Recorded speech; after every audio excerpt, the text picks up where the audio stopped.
ಯೇಸುವೆ ಸ್ತೋತ್ರ, ಯೇಸುವೆ ವಂದನೆ. ಆತ್ಮೀಯ ಸಹೋದರ ಸಹೋದರಿಯರೇ, ಸಾಧಾರಣ ಕಾಲದ 14ನೆಯ ಭಾನುವಾರದ ಸುವಾರ್ತೆಯ ಧ್ಯಾನಕ್ಕೆ ನಿಮಗೆ ಸ್ವಾಗತ, ಸುಸ್ವಾಗತ. ಇಂದು ಜುಲೈ ತಾರೀಕು 7. ನಾವು ಪ್ರಾರ್ಥಿಸೋಣ. ಸ್ತುತಿಗಳ ಮಧ್ಯೆ ವಾಸಿಸುವ ತಂದೆಯಾದ ದೇವರೇ, ಸರ್ವಶಕ್ತನೇ, ಸರ್ವೇಶ್ವರನೇ, ನಿಮಗೆ ಕೋಟ್ಯಾನುಕೋಟಿ ಸ್ತುತಿ ಸ್ತೋತ್ರ ವಂದನೆಗಳನ್ನು ಸಲ್ಲಿಸುತ್ತೇನೆ ಪ್ರಭುವೆ. ನಿಮ್ಮ ಪುತ್ರ ಯೇಸು ಕ್ರಿಸ್ತರನ್ನು ನಮ್ಮ ರಕ್ಷಕರನ್ನಾಗಿ ನಮಗೆ ದಯಪಾಲಿಸಿ ನಮ್ಮನ್ನು ರಕ್ಷಿಸಿದ್ದಕ್ಕಾಗಿ ವಂದಿಸುತ್ತೇನೆ ಪ್ರಭುವೆ. ನಿಮ್ಮ ಪವಿತ್ರಾತ್ಮರನ್ನು ಪೋಷಕರನ್ನಾಗಿ ನಮಗೆ ಜ್ಞಾನವಾಗಿ ದಯಪಾಲಿಸಿದ್ದಕ್ಕಾಗಿ ಸ್ತುತಿಸುತ್ತೇವೆ ಪ್ರಭುವೆ. ಈ ದಿನ ನಾವು ಆಲಿಸುವ ಈ ಸುವಾರ್ತೆ ಅರ್ಥೈಸುವಂತೆ, ಗ್ರಹಿಸುವಂತೆ ಅಜ್ಞಾನವಾದ ಪವಿತ್ರಾತ್ಮವನ್ನು ನಮಗೆ ದಯಪಾಲಿಸು. ಪವಿತ್ರಾತ್ಮರ ಜ್ಞಾನದಿಂದ ನಮ್ಮನ್ನು ತುಂಬಿಸಿ ಅಜ್ಞಾನವನ್ನು ದೂರ ಮಾಡು. ಈ ಸುವಾರ್ತೆ ಸೌಖ್ಯವನ್ನು, ಬಿಡುಗಡೆಯನ್ನು, ಆಶೀರ್ವಾದವನ್ನು ತರಲಿ. ಯೇಸು ನಾಮದಲ್ಲಿ ಪ್ರಾರ್ಥಿಸುತ್ತೇನೆ, ಆಮೆನ್. ಎಜೇಕಿಯಲ್ ಪ್ರವಾದಿಯ ಗ್ರಂಥದಿಂದ ವಾಚನ. ಅಧ್ಯಾಯ 2 ವಾಕ್ಯಗಳು 1ರಿಂದ 5. ಎಜೇಕಿಯಲ್ ಚಾಪ್ಟರ್ 2 ವರ್ಸಸ್ 1 to 5. ಸರ್ವೇಶ್ವರ ನನಗೆ, ನರಪುತ್ರನೇ, ಎದ್ದು ನಿಲ್ಲು, ನಿನ್ನ ಸಂಗಡ ಮಾತನಾಡಬೇಕು ಎಂದು ಹೇಳಿದರು. ಅವರ ಈ ಮಾತನ್ನು ಕೇಳಿದ ಕೂಡಲೇ ದೇವರಾತ್ಮ ನನ್ನೊಳಗೆ ಸೇರಿ ನಾನು ಎದ್ದು ನಿಂತುಕೊಳ್ಳುವಂತೆ ಮಾಡಿತು. ಆಗ ನನ್ನೊಡನೆ ಮಾತಾಡಿದಾತನ ನುಡಿಯನ್ನು ಚೆನ್ನಾಗಿ ಕೇಳಿದೆ. ಆತ ನನಗೆ ಹೀಗೆ ಹೇಳಿದನು: ನರಪುತ್ರನೇ, ನನಗೆ ವಿಮುಖರಾಗಿ ದ್ರೋಹ ಮಾಡಿದ ಜನಾಂಗದವರಾದ ಇಸ್ರಾಯೇಲರ ಬಳಿಗೆ ನಿನ್ನನ್ನು ಕಳುಹಿಸುವೆನು. ಈ ದಿನದವರೆಗೆ ಅವರೂ ಅವರ ಪಿತೃಗಳು ನನ್ನನ್ನು ಪ್ರತಿಭಟಿಸುತ್ತಲೇ ಬಂದಿದ್ದಾರೆ. ನಾನು ಯಾವ ಸಂತಾನದವರ ಬಳಿಗೆ ನಿನ್ನನ್ನು ಕಳುಹಿಸುತ್ತೇನೋ ಆ ಸಂತಾನದವರು ನಾಚಿಕೆಗೆಟ್ಟವರು, ಹಠಗಾರರು ಆಗಿದ್ದಾರೆ. ನೀನು ಅವರಿಗೆ, ಸರ್ವೇಶ್ವರನಾದ ದೇವರೇ ಇಂತೆನ್ನುತ್ತಾರೆ ಎಂದು ನುಡಿ. ಅವರು ದ್ರೋಹಿ ವಂಶದವರು. ಒಂದು ವೇಳೆ ಕೇಳದೆ ಹೋಗಬಹುದು. ಕೇಳಿದರೂ ಕೇಳದೆ ಹೋದರೂ ಒಬ್ಬ ಪ್ರವಾದಿ ತಮ್ಮ ಮಧ್ಯೆ ಕಾಣಿಸಿಕೊಂಡಿದ್ದಾನೆಂದು ತಿಳಿದುಕೊಳ್ಳುವರು. ಕೀರ್ತನೆ 123 ಶ್ಲೋಕ. ನನ್ನ ಕಣ್ಣುಗಳನ್ನು ನಿನ್ನ ಕಡೆಗೆ ಎತ್ತಿರುವೆ ಪ್ರಭು. ಪರಲೋಕದಲ್ಲಿ ಆಸೀನನಾಗಿರುವ ಪ್ರಭು, ನನ್ನ ಕಣ್ಣುಗಳನ್ನು ನಿನ್ನ ಕಡೆಗೆ ಎತ್ತಿರುವೆ. ದಾಸನ ಕಣ್ಣು ಯಜಮಾನನತ್ತ, ದಾಸಿಯ ಕಣ್ಣು ಯಜಮಾನಿಯತ್ತ. ನನ್ನ ಕಣ್ಣುಗಳು ನಿನ್ನ ಕಡೆಗೆ ಎತ್ತಿರುವೆ ಪ್ರಭು. ನನ್ನ ಕಣ್ಣು ಸ್ವಾಮಿ ದೇವನತ್ತ, ಆತನ ಕಟಾಕ್ಷವನ್ನು ನಿರೀಕ್ಷಿಸುತ್ತಾ, ದಯತೋರು ಪ್ರಭು, ನಮಗೆ ದಯತೋರು, ಅತ್ಯಧಿಕವಾಗಿ ನಾವು ತಿರಸ್ಕೃತರು. ನನ್ನ ಕಣ್ಣುಗಳನ್ನು ನಿನ್ನ ಕಡೆಗೆ ಎತ್ತಿರುವೆ ಪ್ರಭು. ಬೇಸತ್ತಿದೆ ಮನ ಗರ್ವಿಗಳ ನಿಂದೆಯಿಂದ, ಸುಖಭೋಗಿಗಳು ಮಾಡಿದ ಅಪಹಾಸ್ಯದಿಂದ. ನನ್ನ ಕಣ್ಣುಗಳನ್ನು ನಿನ್ನ ಕಡೆಗೆ ಎತ್ತಿರುವೆ ಪ್ರಭು.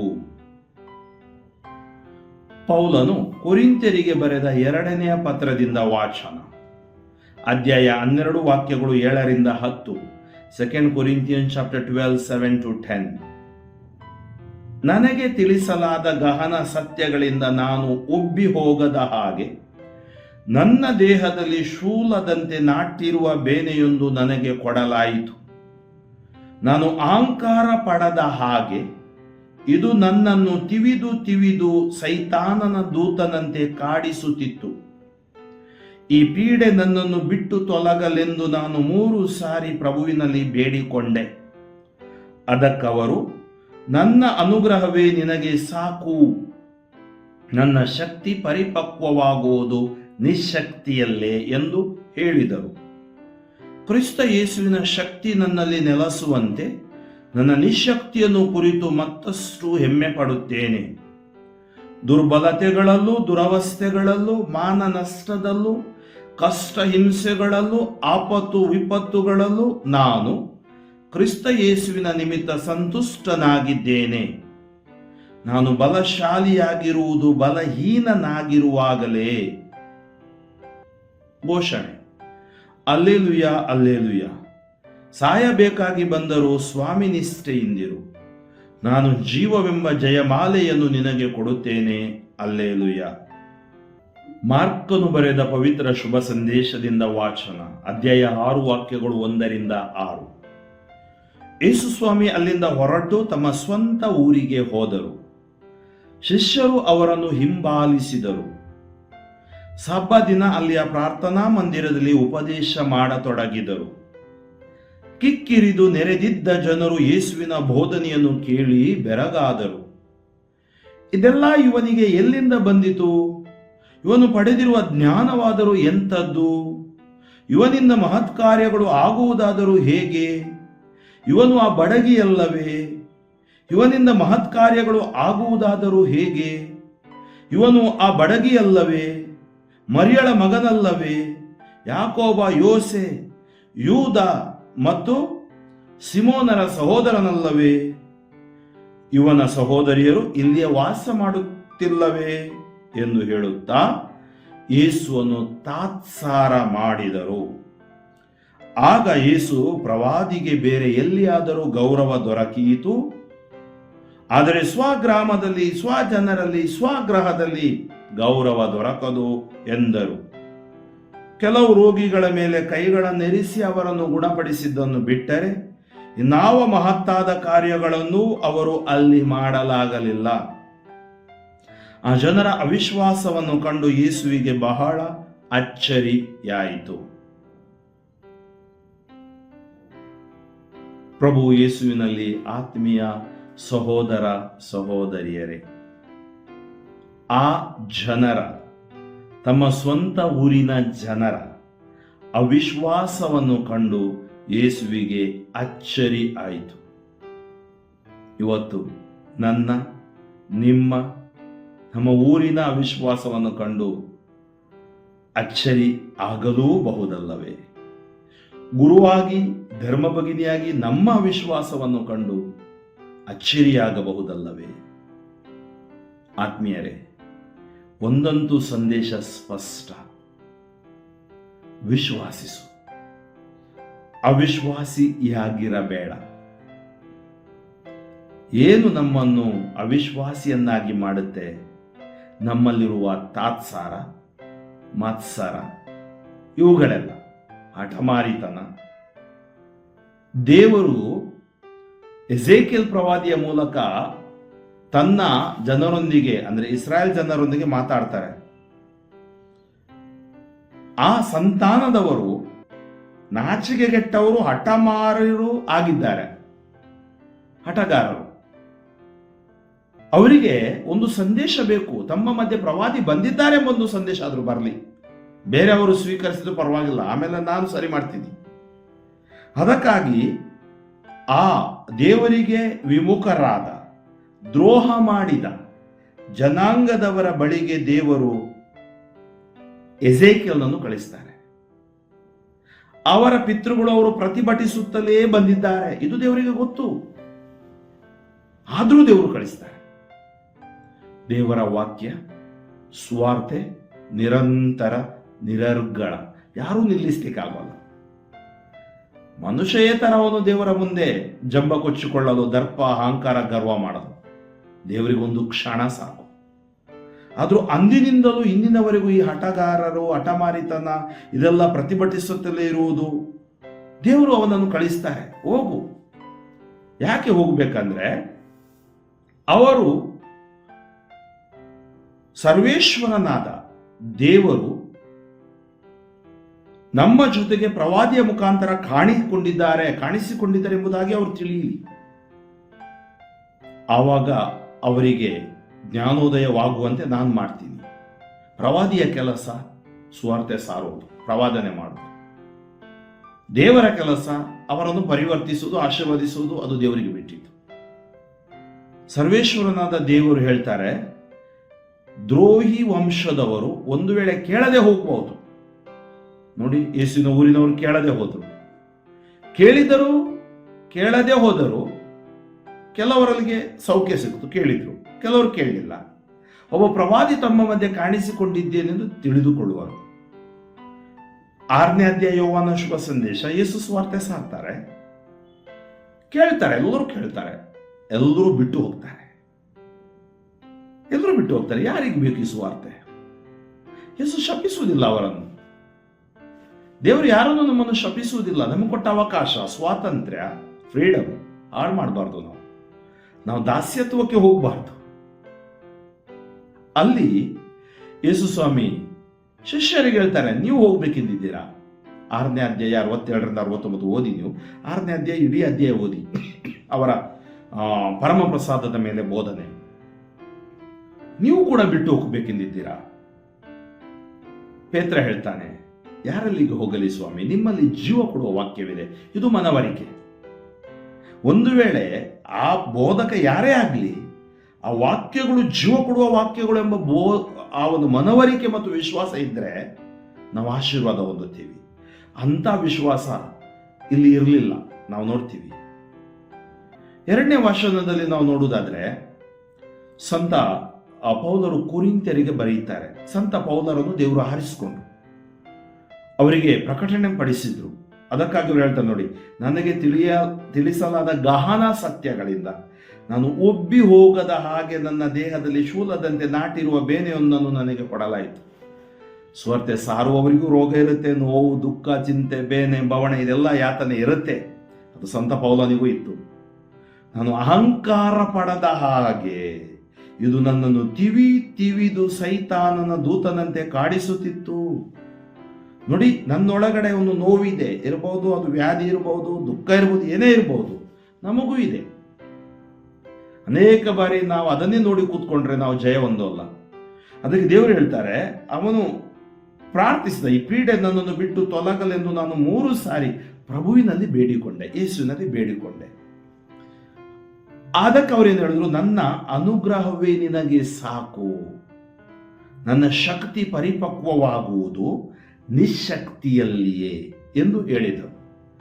ನೋಡಿ, ನನ್ನ ಅನುಗ್ರಹ, ನನ್ನ ಕೃಪೆ ನಿನಗೆ ಸಾಕು. ಕ್ರಿಸ್ತ ಯೇಸುವಿನ ಶಕ್ತಿ ನನ್ನಲ್ಲಿ ನೆಲೆಸುವಂತೆ ನನ್ನ ನಿಶಕ್ತಿಯನ್ನು ಕುರಿತು ಮತ್ತಷ್ಟು ಹೆಮ್ಮೆ ಪಡುತ್ತೇನೆ.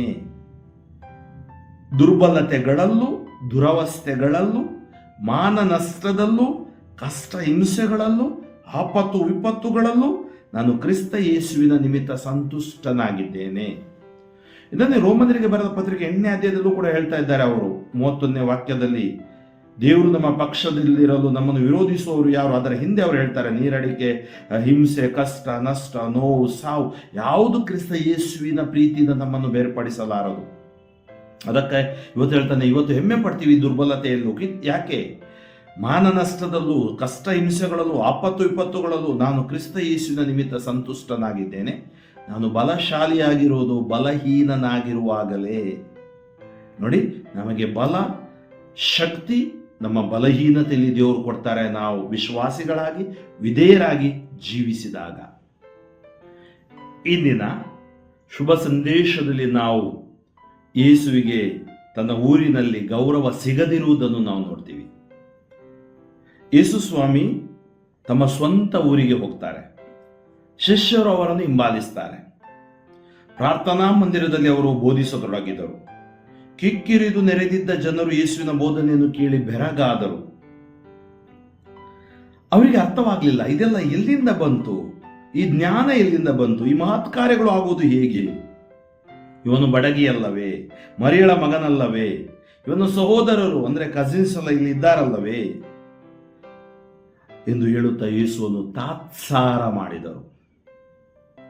ಯಾರ ಸುವಾರ್ತೆಯನ್ನು ಕೂಡ ನಾವು ತಾತ್ಸಾರ ಮಾಡಬಾರದು.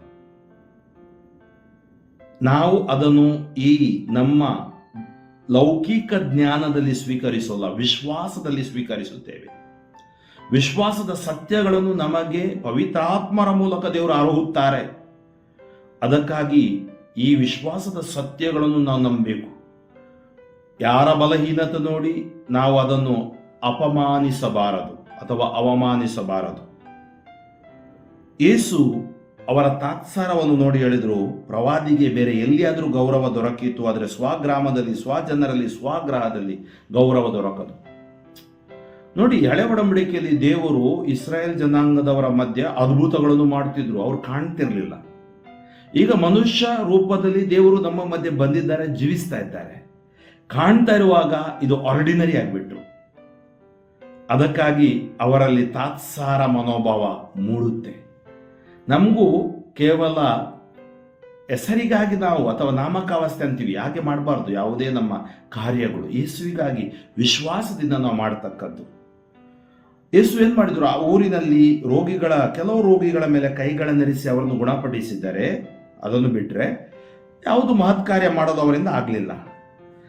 ಆ ಜನರ ಅವಿಶ್ವಾಸವನ್ನು ಕಂಡು ಯೇಸುವಿಗೆ ಬಹಳ ಅಚ್ಚರಿಯಾಯಿತು. ಅವಿಶ್ವಾಸ ಕಂಡು ಬಹಳ ಅಚ್ಚರಿಯಾಯಿತು. ಆತ್ಮೀಯರೇ, ನಾವು ಅವಿಶ್ವಾಸದಲ್ಲಿ ಜೀವಿಸಬಾರ್ದು. ವಿಶ್ವಾಸಿಗಳಾಗಿ ಆಳವಾದ ವಿಶ್ವಾಸ ನಮ್ಮಲ್ಲಿರಬೇಕು. ಪ್ರಾರ್ಥನಾ ಜೀವನ, ಅವಿಶ್ವಾಸ ನನ್ನ ಜೀವನದಲ್ಲಿ ಬಂದರೆ ಅಥವಾ ಸಮುದಾಯದಲ್ಲಿ ಬಂದರೆ, ನಾನು ಮಾಡುವ ಸಂಘಟನೆಗಳಲ್ಲಿ ಬಂದರೆ ಅದು ಮುರಿದು ಹೋಗುತ್ತೆ. ಅಲ್ಲಿ ಏಳಿಗೆ, ಅಭಿವೃದ್ಧಿ, ಆಶೀರ್ವಾದ, ಸಮೃದ್ಧಿ ಸಿಗುವುದಿಲ್ಲ. ಸಮೃದ್ಧಿ ಬರುವುದು ಪ್ರಭುವಿನಿಂದಲೇ, ವಿಶ್ವಾಸದಿಂದಲೇ. ವಿಶ್ವಾಸದಿಂದ ಪ್ರಾರ್ಥಿಸೋಣ. ಸ್ತುತಿಗಳ ಮಧ್ಯೆ ವಾಸಿಸುವ ತಂದೆಯಾದ ದೇವರೇ, ನಿಮ್ಮ ನಾಮಕ್ಕೆ ಅನಂತ ಕೋಟಿ ಸ್ತುತಿ ಸ್ತೋತ್ರ ವಂದನೆಗಳನ್ನು ಸಲ್ಲಿಸುತ್ತೇನೆ ಪ್ರಭುವೇ.